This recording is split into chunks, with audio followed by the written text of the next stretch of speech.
દરેક ઘરમાં મહિને હજારો રૂપિયા ચૂપચાપ વેડફાય છે અને ગુજરાતી હાઉસવાઇફ એ પૈસા બચાવી શકે છે બહુ સરળ રીતે.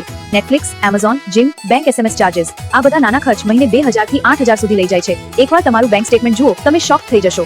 એક જ દાળ માર્કેટમાં 90 રૂપિયામાં પણ મળે અને 150 માં પણ. હોલસેલ સ્ટોર અથવા મંદી ક્લોઝિંગ ટાઈમમાં ખરીદો. એક ફેમિલી દર મહિને 1000 રૂપિયા જેટલું ખોરાક ફેંકી દે છે. લેફ્ટ ઓવરથી નવી ડિશ બનાવો. Gujarati creativity. TV, wifi, charger પ્લગમાં રહીને પણ પૈસા ખાય છે.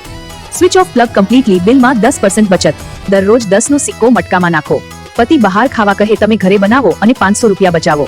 10 બહેનો દર મહિને 500 રૂપિયા બચાવે, એક મિની બેંક બની જાય. આપણે દરેકની સહાય કરી શકીશું. કાર્ડથી ખર્ચ વધુ થાય છે, કેશથી ઓછો.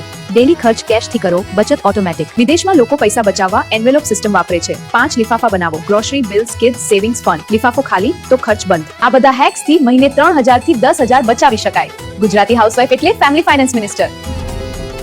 આ વિડિયો શેર કરો દરેક ગુજરાતી બહેન સાથે. કમેન્ટ કરો, આઈ એમ ફાઇનાન્સ મિનિસ્ટર.